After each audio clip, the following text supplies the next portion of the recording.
Welcome to the Battlegrounds. Hey guys, I'm Kripp. I'm the Arena Master of Hearthstone and soon to be the Battlegrounds Master as well. We got some awesome tips for you guys to learn the game mode and, well, maybe you too can be a master one day. So the biggest tip I have for you guys is to play a lot. Experience is invaluable. Keeping track of the strategies that work out, scour the internet to see what works, and you're going to see the paths that the game presents to you, and you're going to be able to take advantage of those opportunities. If the game gives you a lot of mechs, you're gonna know which mechs you kind of want to go towards, and so on for beasts, so on for death rattles, so on for demons. Having that information and knowing the pace of the game to get to that end game is what's gonna get you those victories, so keep on playing. So when you're picking your hero, some of those options are going to not force you to go down certain lines of strategies. You have Mukla, which encourages you to pick beasts. There's a lot of things that you can do. It doesn't mean you have to do it. Even though you might get Jiraxis that just buffs demons, it doesn't mean you have to go demons. A lot of hero powers, especially those that cost mana, are ones that are going to be most effective later in the game, because in the start, you want to level up, you want to tier up so you can unlock the rest of the game, basically, because you can't just, snap your fingers and instantly switch strategies in the late game.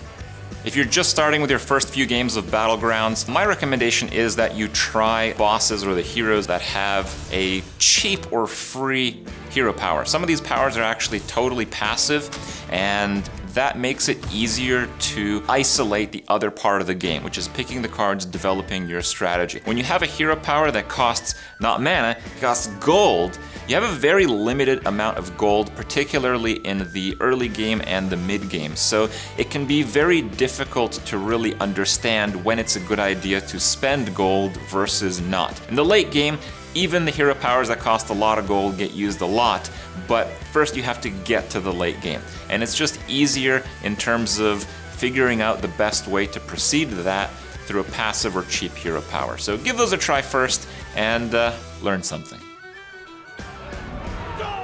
Health is typically what you're looking for if you want that board presence.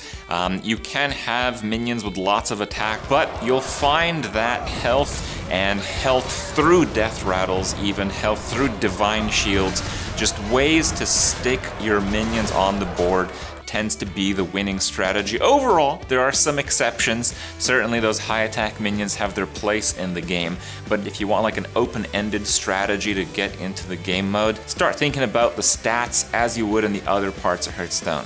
Stats matter a lot, and health matters even more.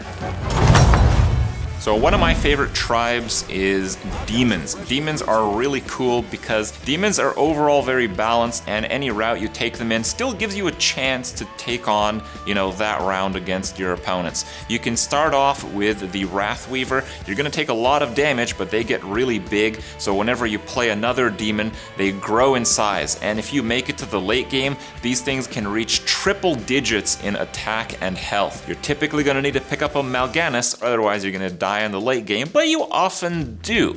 Mal'Ganis also works very well with just swarming the death rattle side of demons, particularly Void Lord. If you can get some Void Lords in, taunts in Battlegrounds, they work very similarly as they do in the rest of Hearthstone, so they have to be attacked first, so you play them near the left side of the board. Typically, your opponents are going to have to go through all of those taunts, all of the death rattle taunts, and they're all being buffed each time they die with Mal'Ganis. Just gets really crazy. Soul Juggler is kind of the heart of the demon tribe in Battlegrounds, so whenever one of your demons dies, you get to ping off some of your opponent's minions. It's not like demons is the best thing out there. Demons is just one that allows you to have a lot of flexibility, and it's also one that allows you to kind of splash into some of the higher Tavern tier minions.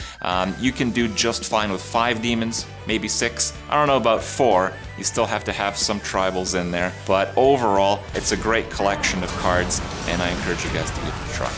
Hope you guys enjoyed our tips today, so why not put them to use? Get over Hearthstone, play some Battlegrounds, and show us what you got.